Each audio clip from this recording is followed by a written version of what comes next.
Hi കൂട്ടുകാരെ, പുതിയൊരു കഥയിലേക്ക് എല്ലാവർക്കും സ്വാഗതം. ഇന്നത്തെ നമ്മുടെ കഥയുടെ പേര് നല്ല അയൽക്കാർ. ആദ്യമായി ഈ ചാനൽ കാണുന്നവരാണെങ്കിലേ പ്ലീസ് ഒന്ന് സബ്സ്ക്രൈബും കൂടി ചെയ്യണേ. അപ്പൊ നേരെ കഥയിലേക്ക് പോവാം. ഒരിടത്തൊരിടത്ത് ഒരു കാട്ടിൽ ഒരു തത്തമ്മ ജീവിച്ചിരുന്നു. മുട്ടയിടാറായപ്പോഴേക്കും അവൾ ഒരു മരത്തിൽ കൂടുകൂട്ടി. നേരത്തെ തന്നെ ആ മരത്തിൽ കുറച്ച് അണ്ണാറക്കണ്ണന്മാർ കൂടുകൂട്ടി താമസിച്ചിരുന്നു. എന്നാൽ അവൾ അണ്ണാറക്കണ്ണന്മാരോട് കൂട്ടുകൂടിയില്ല.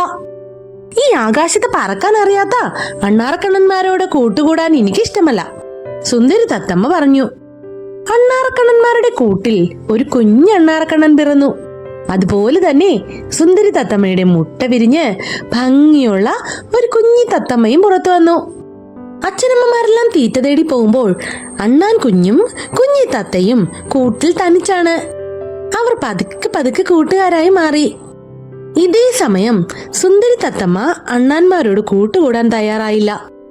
കുഞ്ഞിത്തത്തമ്മയോടും പറയും, അവർക്ക് പറക്കാൻ അറിയില്ല, അതുകൊണ്ട് അവരുമായി കൂട്ടുകൂടരുത്. എന്നാൽ കുഞ്ഞിത്തത്തമ്മ അതൊന്നും ചെവിക്കൊണ്ടില്ല. അവൾ സമയം കിട്ടുമ്പോഴെല്ലാം പറന്ന് കുഞ്ഞണ്ണാന്റെ അടുത്തെത്തും. രണ്ടുപേരും ഒരുപാട് സമയം കളിക്കും. അവരങ്ങനെ നല്ല സുഹൃത്തുക്കളായി മാറി. ഈ കുഞ്ഞുങ്ങൾ ഇങ്ങനെ ഒറ്റയ്ക്കിരുന്ന് കളിക്കുന്നത് ഒരു കണ്ടൻ പൂച്ച കാണാറുണ്ടായിരുന്നു. ഒരു ദിവസം കണ്ടൻ പൂച്ച പതുക്കെ മരത്തിനടുത്തെത്തി മുകളിലേക്ക് കയറി വരാൻ തുടങ്ങി. ഇത് കണ്ടുകൊണ്ടാണ് അണ്ണാറക്കണ്ണന്റെ അച്ഛനും അമ്മയും അങ്ങോട്ടേക്ക് വന്നത്. പൂച്ചയെ കണ്ട് അവർക്ക് മനസ്സിലായി തത്ത കുഞ്ഞിനെ പിടിക്കുമെന്ന്.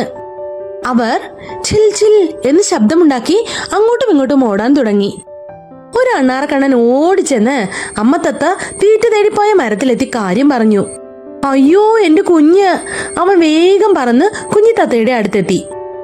കുഞ്ഞിത്തത്തയാവട്ടെ ഇതൊന്നും അറിയാതെ നല്ല ഉറക്കത്തിലായിരുന്നു. സുന്ദരി തത്ത കുഞ്ഞിനെ വിളിച്ചുണർത്തി.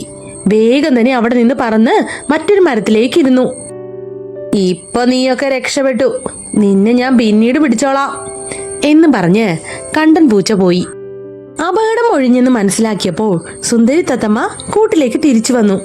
തന്നെയും കുഞ്ഞിനെയും രക്ഷിച്ചതിന് തത്തമ്മ അണ്ണാന്മാരോട് നന്ദി പറഞ്ഞു. അവരോട് നല്ല രീതിയിൽ പെരുമാറാത്തതിന് ക്ഷമ ചോദിക്കുകയും ചെയ്തു.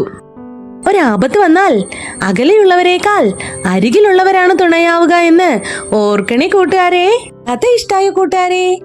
ഇതുപോലെയുള്ള ഒരുപാട് കഥകൾ നമ്മുടെ ചാനലിലുണ്ടേ, അതൊക്കെ കയറി കാണണേ, ലൈക്ക് ചെയ്യണം.